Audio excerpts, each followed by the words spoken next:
नहमदुहु व नुसल्ली अला रसूलिहिल करीम अम्मा बाद फ़ऊज़ु बिल्लाहि मिनश्शैतानिर्रजीम बिस्मिल्लाहिर्रहमानिर्रहीम। एक सवाल पूछा गया, क्या जिस्म के किसी हिस्सा पर टैटू वग़ैरह के निशानात बनवाना शरअन कैसा है, और अगर निशानात बने हुए हों तो उस सूरत में नमाज अदा हो जाएगी या नहीं।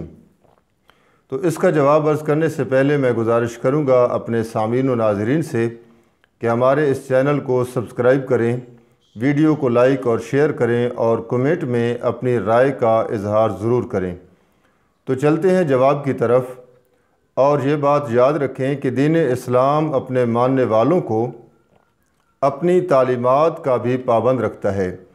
इसी वजह से ये एक मगरबी तहज़ीब है और मगरब के आसार हैं। लिहाजा दीन इस्लाम ने इस किस्म के फ़ेल को कि जिस्म पर टैटू वग़ैरह के निशानात बनवाए जाएं, गुनाह कबीरा लिखा है कि ये ऐसा करना गुनाह कबीरा है। बल्कि बुखारी शरीफ की हदीस में अल्लाह ताला ने लानत फरमाई है ऐसे लोगों पर जो ये टैटू वग़ैरह के निशानात बनवाते हैं। इब्न उमर रज़ी अल्लाह ताला अन्हु से रिवायत है कि फ़रमाया, नबी करीम सल्लल्लाहु अलैहि वसल्लम ने लाअनल्लाहुल वासिलता वल मुस्तौसिलता वल वाशिमता वल मुस्तौशिमता औ कमा क़ाल अलैहिस्सलातु वस्सलाम। अब इतनी वाज़ेह हदीस आने के बाद एक मुसलमान के लिए ज़रूरी है कि वो ऐसी हरकत से बाज रहे।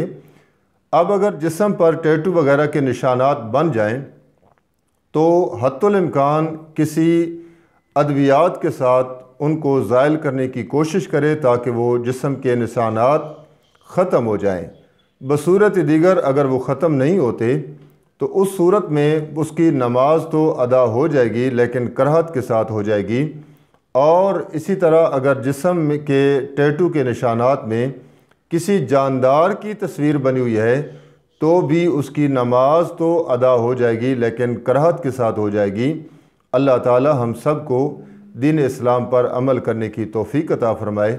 वमा अलैना इल्लल बलाग।